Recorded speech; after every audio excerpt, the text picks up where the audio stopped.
ওকে ওর মতন ছেড়ে দাও প্লিজ। নেহা এখন অ্যাডাল্ট। আর বেড়ালের মুখের সামনে খোলা মাছ রেখে দেবে আর বেড়াল তাতে মুখ দেবে না, তা তো হয় না প্রিয়। তোমার সবটাতে বেশি বাড়াবাড়ি প্রিয়। এই কিসের বাড়াবাড়ি নেহা?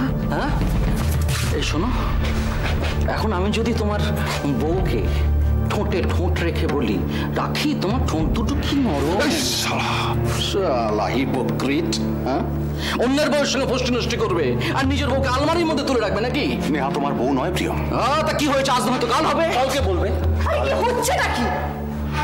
শুধু এই জন্য প্রিজমের আজকে এই অবস্থা। কাজের দিকে মন নেই, শুধু অন্যদিকে মন। প্রিয়ম কোনো যুক্তি দেবে না। তুমি কি পুতুল নাকি? হ্যাঁ, যে যখন কোলে নেবে তার কোলে বসে বসে নাচবে? আমি খোলা আকাশে ডানা মেলা পাখি প্রিয়ম, কারোর খাঁচায় আমি বন্দী হব না।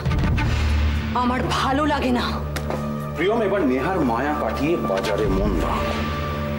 এমনি এক্সপোর্টের বাজারটা খুব ছোট হয়ে আসে, তার উপর রোহিতের কোম্পানি রে রে করে সবার উপর চাপিয়ে পড়ছে। রোহিতের কোম্পানি না বলে বলা ভালো সোনালী গুহ। এক্স্যাক্টলি। আর এই সোনালী গুহকে আমি রোহিতের পাশ থেকে সরাবো। রাইট। তোমরা শুধু বাইরে নজর দাও, বুঝেছো প্রিয়ম? জীবনটা একটা সাপলুডো খেলার বোর্ড, সব সময় শুধু চলতেই থাকবে। কখনো মই চড়ে ওপরে, কখনো বা সাপের মুখে পড়ে একেবারে নিচে, কিন্তু চলা থামবে না। নেহা, জীবনে মাঝে মাঝে থামতেও হয়, আর এটা যখন তুমি বুঝবে তখন দেখবে হাজার কাঁদলেও তোমার পাশে এসে কেউ দাঁড়াবে না। কেন? তুমি ইস্তফা পত্র জমা দিলে? নেহা মুক্ত? নেহা এখনো মুক্ত, কিন্তু আমি মুক্ত নই, হতেও চাই না। সবার আগে সোনালী হটাও অভিযান। কথার জাল আর ছলা কলা, আর তার সঙ্গে যদি থাকে একটু চোখের জল, তাহলে শুধু রোহিত রে কেন, সব পুরুষ মানুষকে দুতুড়িতে কাবু করা যায়। ফর হেভেন সেক মা চুপ করো। মায়ের মমতায় মেয়ের চোখের জল যদি মুছিয়ে দিতে না পারো, তাকে প্লিজ অন্তত রক্তাক্ত করো না। আমি বিমানের হয়ে আপনার কাছে ক্ষমা চাইছি মাসিমা। ও একবার এসেছে মানে আবার আসবে, আমি জানি। বিমান হাজারবার আসবে, আসুক, কিন্তু ওর সঙ্গে লড়াইয়ের জন্য তোকে শক্ত হয়ে দাঁড়াতে হবে। দাদা তুমি বুঝতে পারছো না, মরা ছাড়া আমার কোনো গতি নেই। বিমান আমার জীবনের শনি। শোনো, এসব নাটক যাত্রা বন্ধ করো। মনে রেখো, যতদিন এই বাড়ির ছত্রছায়ায় আছো, ততদিন তুমি যদি আত্মহত্যা করো, তাহলে দোষটা বিমানের ঘাড়ে নয়, আমার ছেলের ঘাড়ে এসে পড়বে। না, দাদার কোনো ক্ষতি আমি হতে দেবো না। আমি চলে যাবো এখান থেকে। সোনা, কোনো চটজলদি সিদ্ধান্ত নিবি না। কোথায় যাবি তুই? তোমার বোন হয়ে আমি তোমার অপমান সহ্য করতে পারবো না দাদা। দরকার হয় চলন্ত গাড়ি নিচে পিষে যাবো, কিন্তু তবু তোমার উপরে কোনো দোষ আসতে দেবো না।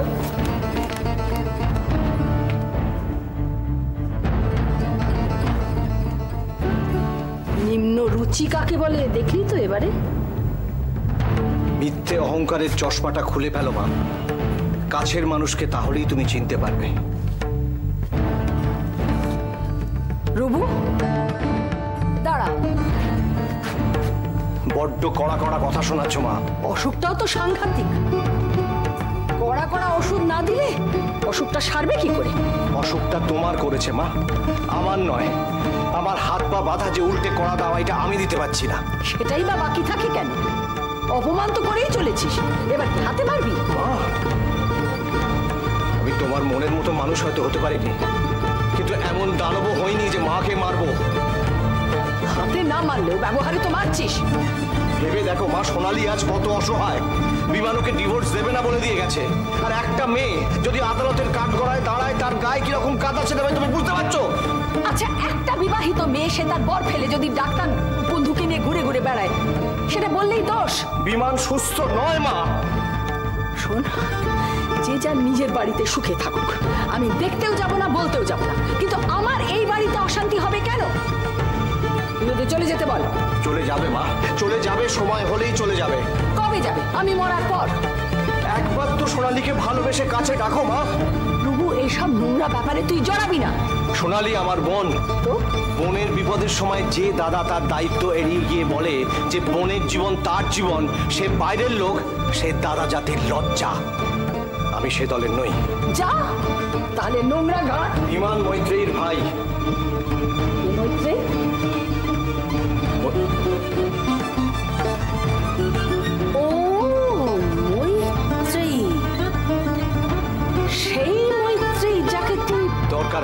মৈত্রেয়ীর কাছে যাব, বিমানের কাছে গিয়ে সোনার জন্য মুক্তি চাইবো। না, তুমি আমার কাছে কোথাও গিয়ে নিচু হবে না। দেখেছিস তো রূপু, তোর কতখানি অধঃপতন হয়ে গেছে, আজ আমি তোকে পদে পদে দেখিয়ে দেব। তোর মান সম্মানটাও যে হারিয়ে যাচ্ছে সে হুঁশটাও তোর নেই। না মাসি, ওরকম করে বলবেন না। দাদা আমার জন্য মাথা নোয়াতে চাইছে, আমার জন্য। আমি দাদাকে কিছুতেই মাথা ঝোঁকাতে দেবো না বিমানের কাছে। আমার মান সম্মান এত ঠুনকো কাঁচের গ্লাস নয় যে একটা টোকায় ভেঙে গুঁড়িয়ে যাবে। ভালোবাসার অনেক শক্তি রে সোনা, দরকার হলে আমি মৈত্রেয়ীর কাছে, বিমানের কাছে। না, তুমি কোথাও যাবে না সোনা, তুমি কোথাও যাবে না। দাদা তুমি আমাকে কথা দাও। কি ছেলে মানুষই হচ্ছে সোনা? দাদা আমার জীবনের ঝড় আমি একা সামলাবো।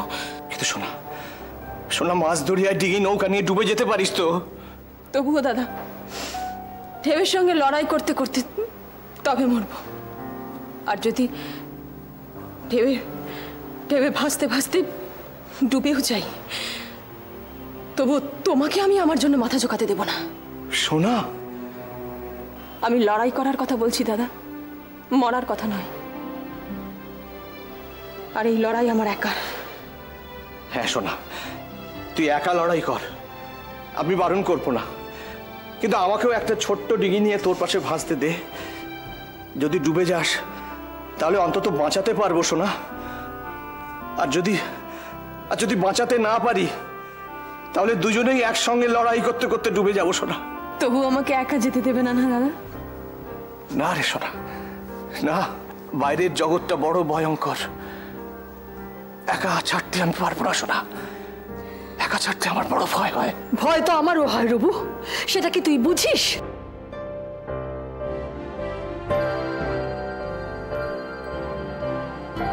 আমি বেড়াতে যাবই। ওরকম করিস না, জেঠু দেখলে কিন্তু খুব বকবে। পড়তে বস। তোর তাতে কি? তুই তো আঙ্কেলের সাথে বেড়াতে যাচ্ছিস। আমার কিছু ভালো লাগছে না।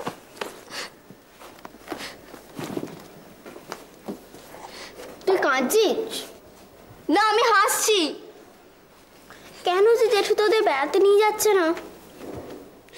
কি ব্যাপার? পড়াশোনা বাদ দিয়ে এসব কি হচ্ছে? আমরা বাইরে বেড়াতে যাব না। দিয়া, তুমি একটু পিপির কাছে যাও, অলি কিরিটের সঙ্গে আমার একটু কথা আছে। ঠিক করে বলবি, ঠিক আছে?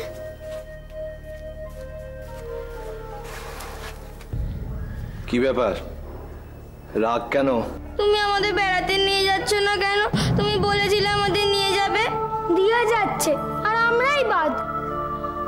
বাদ নয় কিরিট। হ্যাঁ বাদই তো। একবার বলে আমার কাছে থাকবে, একবার পাঠিয়ে দিলে ড্রিমসে, আবার ওখান থেকে মনোময় দাদার বাড়িতে, আবার নিয়ে এলে আবার সেখানে পাঠিয়ে দিচ্ছ। আমরা তো বাদই আঙ্কেল। তুমি তো আমাদেরকে নিজের কাছে রাখতেই চাও না। না অলি, না। আসলে তোমাদের খুব ভালোবাসি বলেই বোধহয় বারবার ছেড়ে দিতে হয়। কেন ছেড়ে দাও? আমরা তো চাই না তোমাকে ছেড়ে যেতে। আমিও কি চাই? দিয়া তো যাচ্ছে, তাহলে আমরা কেন বাদ? কিরিট, তোমার কোনো কথা শুনবো না, যাও তোমার সাথে আড়ি। কিরিট শোনো। না। বলি, তুমি বলেছিলে নিয়ে যাবে।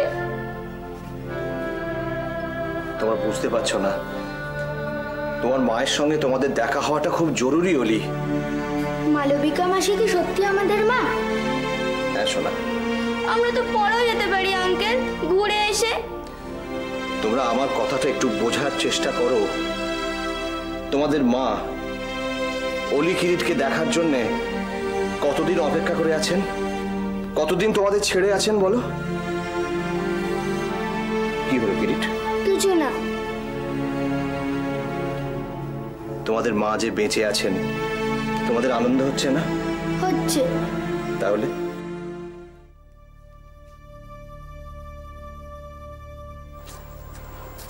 এটা কি? ডাল। এত রাত্রে ডাল আনতে যাবার কি দরকার পড়লো? তুমি বলেছিলে মুসুর ডাল করতে, তাই তো। সেই জন্য এই রাত্রির বেলা মুদিখানায় গিয়ে মুসুর ডাল আনতে হলো? কেন, ভাড়া ছিল না? না। সুবল, কতবার বলেছি যে ফুরিয়ে যাবার আগে বলবে, ফুরিয়ে যাবার পরে নয়। আমি ভেবেছি আছে বোধহয়। ভেবেছি মানে কি? সুবল, তোর যদি কাজ করতে ইচ্ছে না করে তুই দেশে চলে যা। আসলে একদিন তো লতা দিদি সব দেখতেন, তাই ভুল হয়ে গেছে। এটা আনার টাকাকে দিল লতা।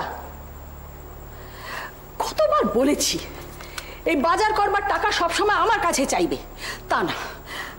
তাই তো বলি, খালি ডালটা ফুরিয়ে গেছে তাই। আর যেন কোনোদিন এরকম। এ কি নেহা, দরজা।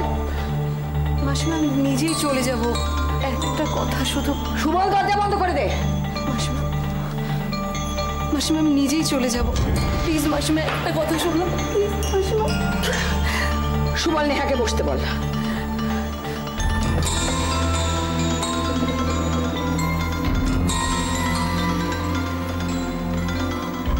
তুই যা, ভেতরে যা। মালবিকা মাসিকে মা ভাবতে পারছি না আঙ্কেল। ছি কিরিট, ওভাবে বলতে নেই। ভাবতে পারছো না বলেই তো তোমাদের ওনার কাছে রেখে আসছি, যাতে তোমরা। যাতে আমরা কি আঙ্কেল? যাতে আমরা মাসিকে মা ভাবতে পারি। আর তুমি কি? আমি আমাদের ছেড়ে চলে যাবে বেড়াতে? তোমার কষ্ট হবে না? হবে, সেই জন্যই তো চলে যাচ্ছি ওলি। এখানে থাকলে আমি আমি পাগল হয়ে যাব। আমি সারাক্ষণ ভেবে যাব যে আমার ওলিকে। না না, এই আমি কি বলছি? ওলি, ওলি মায়ের অধিকার সবার আগে। সবসময় আমাদের সাথে এরকম হয় কেন আঙ্কেল? আমরা বেড়াতে যাবই, please please please uncle. Kirit, তোমাদের ছেড়ে থাকতে আমারও কি ভালো লাগবে? কবে নিয়ে আসবে আমাদের? আমি ফিরে এলেই, দু একদিনের তো ব্যাপার, ও দেখতে দেখতে কেটে যাবে। অবশ্য তখন যদি আমার কাছে আসতে ইচ্ছে হয়। কি, মাকে ছেড়ে আসতে ইচ্ছে হবে তো? সবসময় তোমরা বলো যা করছি তোমাদের ভালোর জন্যই করছি। তাই তো ওলি। তাহলে এখন যে কষ্ট দিত সেটাও কি ভালোর জন্য? নিশ্চয়ই। মায়ের কোলই তো বাচ্চাদের আসল জায়গা।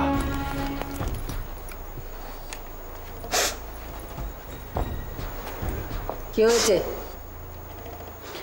আমি জানি মাসিমা, আমি নির্লজ্জ, দু কান কাটা। তবু যতবারই ভাবি যে আমি আর আসবো না, এই শেষবার, ততবারই কোনো না কোনো একটা ঘটনা ঘটে, আমি ছুটে ছুটে আসতে বাধ্য হই।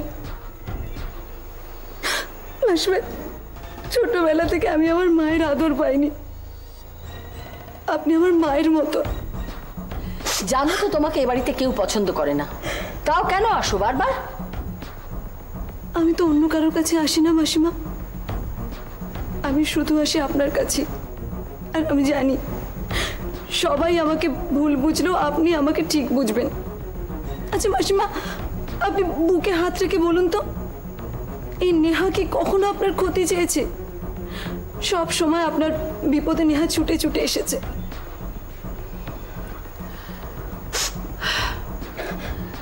জানি না, তোমাকে বিশ্বাস করতে তো মন চায়, কিন্তু যখনই তোমার আর প্রিয়মের কথা ভাবি তখন মনে হয় যে। মাসিমা, মাসিমা কান ধরে দুটো থাপ্পড় মারুন, তবু তো জানবো আমার মা আমাকে মেরেছে। মায়ের শাসন না পেলে কখনো কি কোনো মেয়ে। ঠিক আছে ঠিক আছে, ওঠ, উঠে বস, যা বস।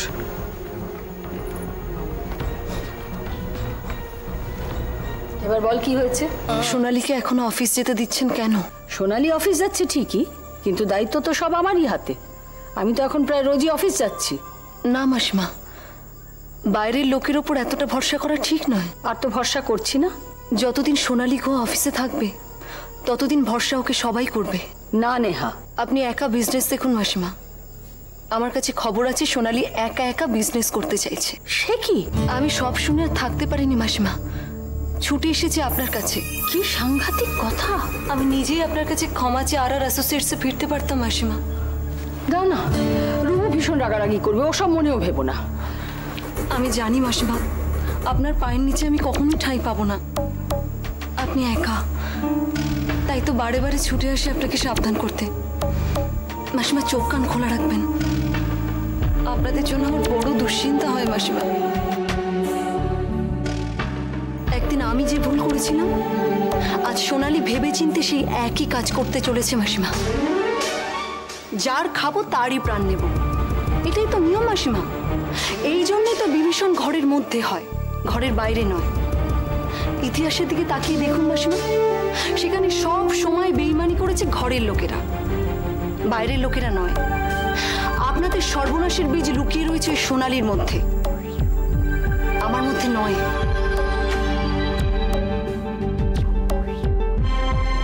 তুমি খুব খারাপ, তুমি খুব খারাপ।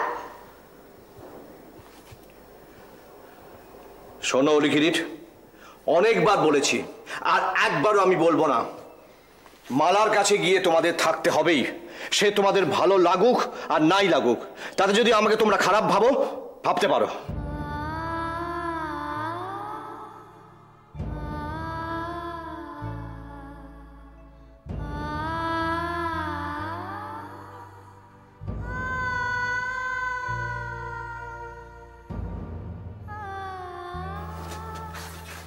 আমি আর কোনো কথা শুনবো না, মনে থাকবে?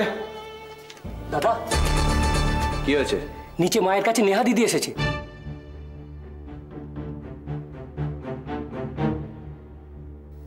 নেহা? শিবানী গুহর মেয়ে যে এ বাড়িতে অমঙ্গল ডেকে আনবে, তাতে আর আশ্চর্য কি? সব শেষ হয়ে যাবে মাসিমা। আপনার আনা বেস্ট পারচেসের অর্ডারগুলো আর কোনোদিন সূর্যের আলো দেখবে না। না না, কখনো না, এ আমি কিছুতেই হতে দেব না।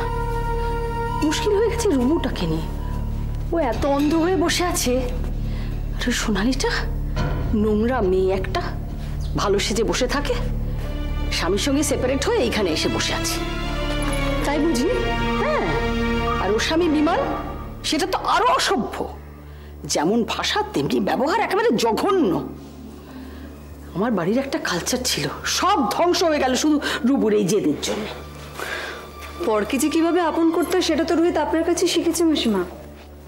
নাহলে বলুন না, শিবানী গুহ ছেলেকে রাস্তা থেকে তুলে নিয়ে এসে তো আপনি সমাজে প্রতিষ্ঠা দিলেন। রোহিত সেটা নিজের জীবন দিয়ে খুব ভালো বোঝে। এরকম করে বলো না নেহা, রোহিত আমার ছেলে, আমি অন্য কোনো কিছু মনে রাখিনি, মনে রাখতে আমি চাইও না। আপনি মনে না রাখলে কি হবে? কিছু কিছু মানুষ তো সেটা বলতে পারে না। সোনালি কি পারবে কখনো ওর মাকে ক্ষমা করতে? কখনো পারবে না। কোনো মেয়ে কি মানতে পারে যে তার মায়ের বিয়ের আগের বাচ্চা ছিল? সোনালি রোহিতকে মুখেই দাদা বলে, আসলেও রোহিতকে ইউজ করতে চায়। ঠিক বলেছ, আমারও তাই মনে হয়। ওই লতা আর সোনালি রুবুকে ইউজ করছে টাকার জন্য। সোনালি বা কম চায় কিসে? ও যে বিবাহিতা, ও তো কাউকে বুঝতেই দেয়নি এতদিন। ওসব নোংরা ময়লা মাসিমা, যত তাড়াতাড়ি পারেন বাড়ি থেকে বিদায় করে সাফ করুন। হ্যাঁ, আমারও তাই মনে হয়।